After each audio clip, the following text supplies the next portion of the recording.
दोस्तों, क्या आपने कभी सोचा है कि जिस दुनिया में हम रहते हैं वो आखिर बनी किस चीज से है? और उससे भी बड़ा सवाल, वो बनी कैसे? हम बचपन से सुनते आए हैं कि बिग बैंग हुआ और सब कुछ बन गया, लेकिन क्या आपने कभी सोचा है कि उस धमाके के लिए एनर्जी कहां से आई? जब कुछ था ही नहीं तो अचानक से इतने सारे तारे और गैलेक्सीज कैसे आ गए? आज की मॉडर्न फिजिक्स एक ऐसी बात कहती है जो आपके होश उड़ा देगी। साइंटिस्ट्स का मानना है कि अगर आप पूरे ब्रह्मांड की सारी एनर्जी को जोड़ दें तो जवाब आएगा अंडा, यानी 0। जी हाँ, हमारा ब्रह्मांड असल में कुछ नहीं से बना है, लेकिन ये पॉसिबल कैसे है? चलिए आज गहराई से समझते हैं।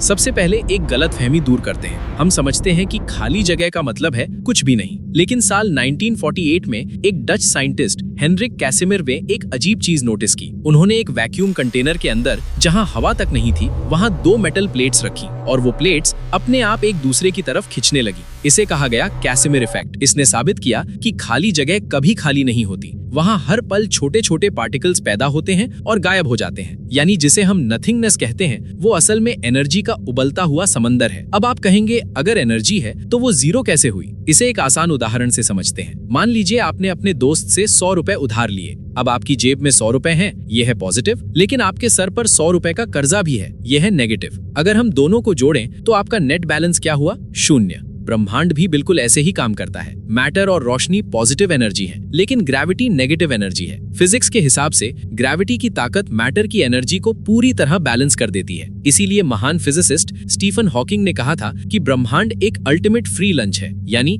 इसे बनाने के लिए बाहर से किसी एनर्जी की जरूरत ही नहीं पड़ी। लेकिन सवाल ये है कि अगर ये एक छोटे से पॉइंट से शुरू हुआ तो इतना बड़ा कैसे हो गया? यहाँ काम आती है कॉस्मिक इन्फ्लेशन की थ्योरी। बिग बैंग के कुछ ही सेकंड्स के अंदर ब्रह्मांड एक छोटे से एटम से करोड़ों किलोमीटर तक फैल गया। आइंस्टाइन ने कहा था कि कोई भी चीज लाइट की स्पीड से तेज नहीं चल सकती, लेकिन दोस्तों, ये नियम स्पेस के अंदर चलने वाली चीजों के लिए है। स्पेस खुद अपनी जगह पर कितनी भी तेज फैल सकता है। इसी तेजी ने उस 0 एनर्जी वाले छोटे से बीज को आज का विशाल ब्रह्मांड बना दिया। पर एक और ट्विस्ट है, जब एनर्जी से मैटर बनता है तो साथ में एंटी मैटर भी बनता है। ये दोनों मिलते ही एक दूसरे को खत्म कर देते हैं। अगर ऐसा होता तो ना आप होते ना मैं, लेकिन कुदरत से एक छोटी सी गलती हो गई। हर 1 अरब एंटी मैटर पार्टिकल्स के मुकाबले एक एक्स्ट्रा मैटर पार्टिकल बन गया। बस वही एक एक्स्ट्रा पार्टिकल आज के सारे तारों, ग्रहों और हम इंसानों का आधार है। हम सब उस एक छोटी सी कॉस्मिक गलती की वजह से यहाँ मौजूद है। तो दोस्तों, क्या ब्रह्मांड को बनाने के लिए किसी भगवान या क्रिएटर की जरूरत थी?